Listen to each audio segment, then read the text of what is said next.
रक्षाबंधन में बुआ के साथ बनी घटना।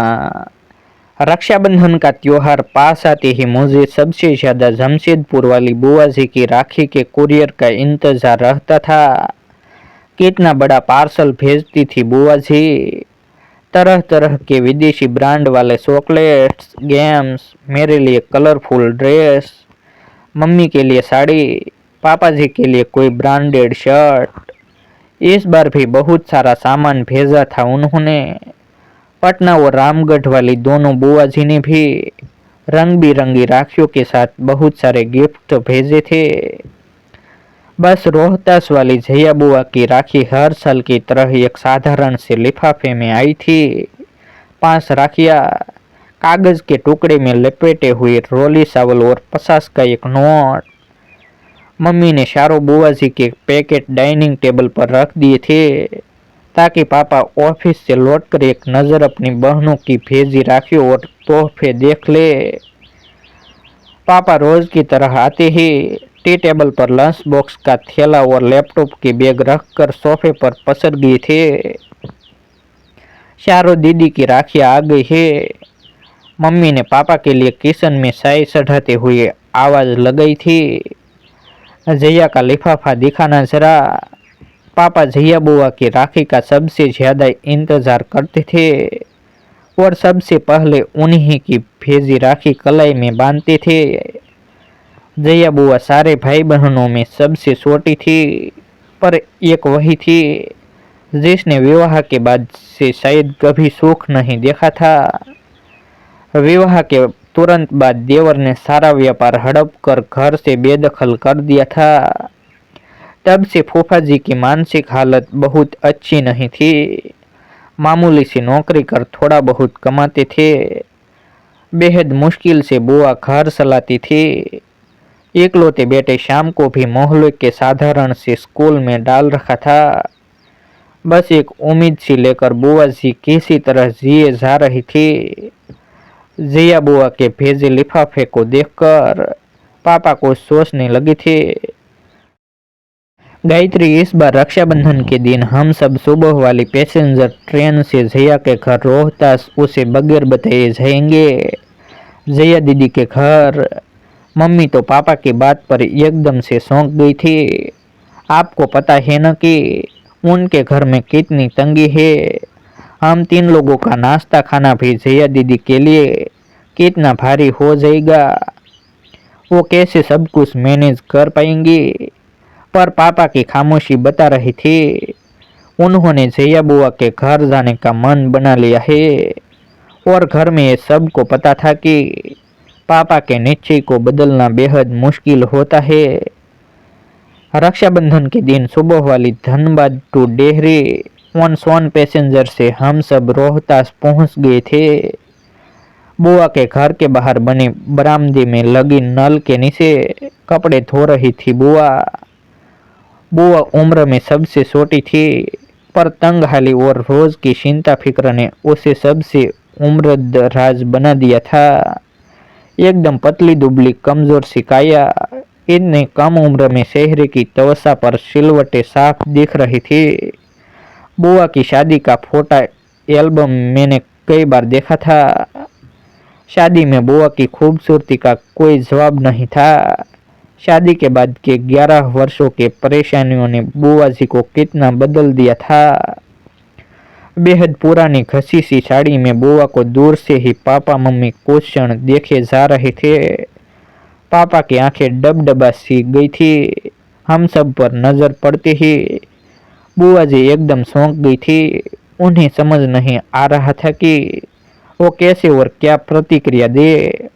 अपने बिखरे बालों को संभाले या अस्त व्यस्त पड़े घर को दुरुस्त करे।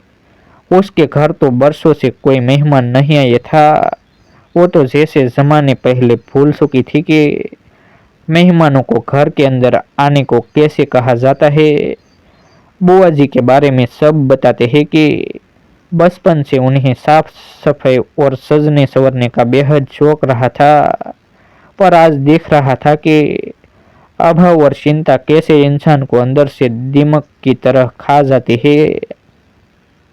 अक्सर बुआ जी को छोटी मोटी ज़रूरतों के लिए भी कभी किसी के सामने तो कभी किसी के सामने हाथ फैलाना होता था। हालत ये हो गई थी कि ज़्यादातर रिश्तेदार उनका फ़ोन उठाना बंद कर चुके थे।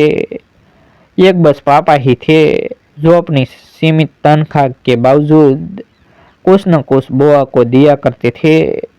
पापा ने आगे बढ़कर सहम सी गई अपनी बहन को गले से लगा लिया था। भैया भाभी मन्नू, तुम सब अचानक आज सब ठीक है ना? बुआ ने कांपती सी आवाज में पूछा था।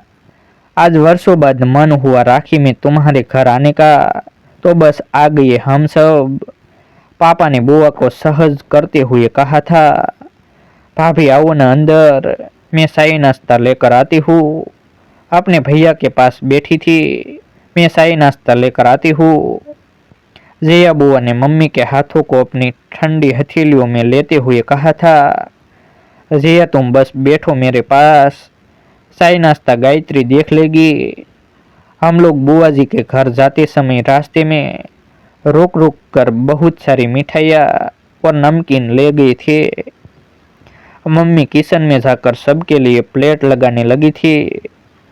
उधर बुआ कमरे में पुरानी फटी चादर पीछे खटिया पर अपने भैया के पास बैठी थी। बुआ जी का बेटा श्याम दौड़कर फूफा जी को बुला लाया था। राखी बांधने का मुहूर्त शाम 7 बजे तक का था। मम्मी अपनी ननंद को लेकर मॉल चली गई थी, सबके लिए नए ड्रेस खरीदने और बुआ जी के घर के लिए किराने का सामान लेने के लिए। शाम होते होते पूरे घर का होलिया बदल गया था।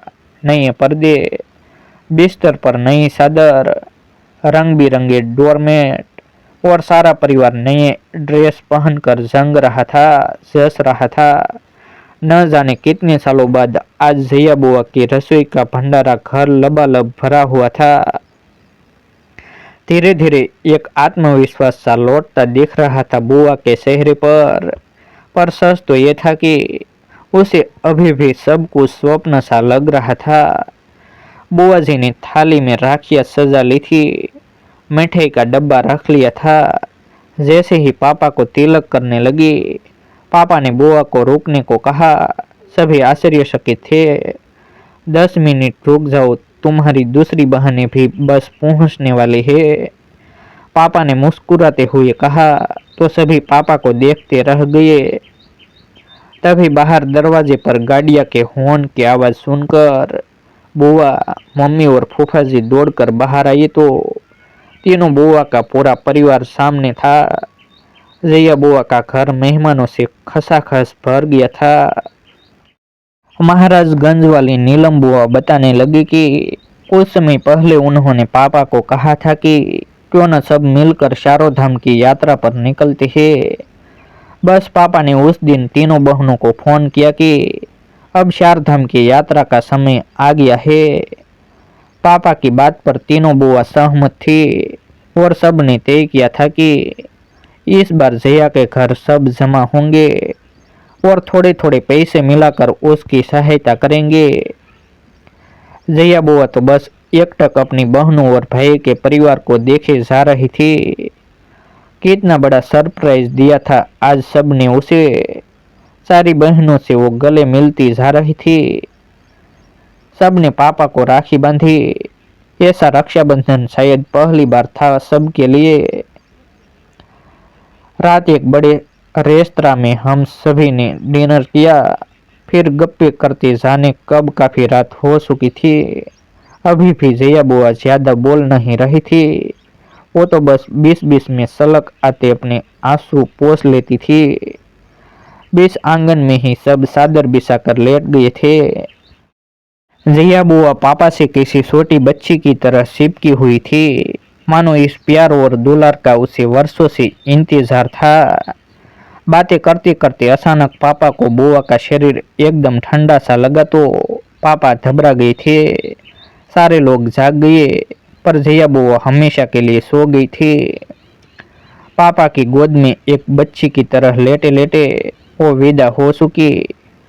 पता नहीं कितने दिनों से बीमार थी और आज तक किसी से कही भी नहीं थी। आज सबसे मिलने का ही आशा लिए जिंदा थी शायद।